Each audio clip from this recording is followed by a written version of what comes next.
Лешка Лидија Тасева. Најпрвин за проектот Мој ДДВ. Ако целта на проектот Мој ДДВ е пред се сузбивање на сивата економија или како што беше најавено граѓаните да бидат инспектори наместо управата за јавни приходи, тогаш основното прашање кога го профилирате овој проект и колкави се постигнувањата од овој проект, што треба да се го поставите основното прашање е колку нови фискални апарати се воведени во системот на готовинскиот платен промет, колку повеќе фискални сметки се издадени од стартувањето на овој проект. Вие го зборите само делот на поврат на средства кај граѓаните. Тука имате катастрофални потфрлања. И логички се поставува прашањето, ако цело време го верглате враќањето на парите кај граѓаните, тога се поставува прашањето чуму се наплаќаат ако треба да се враќаат. Ако вршите некоја прераспределба на доходот, не вршите. Напротив, земате повеќе од сиромашните, враќате со Мој ДДВ повеќе на богатите. Што нема никаква смисла.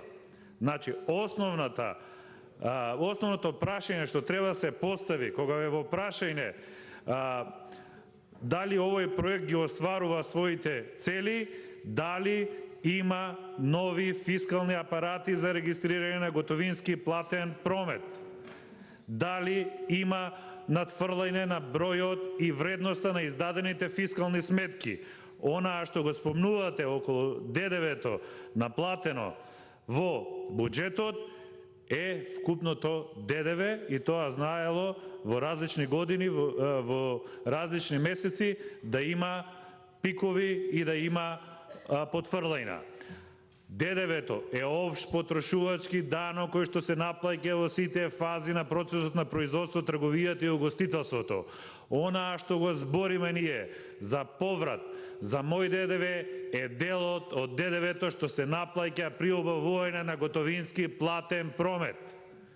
Не го мешајте вкупното ДДВ со ДДВ-то наплатено при обавување на готовински платен промет заради кој што се издаваат фискални сметки.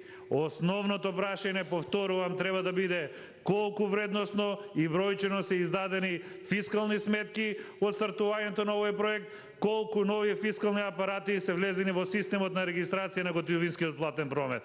Доста со враќаме пари кон граѓаните или не знам што друго.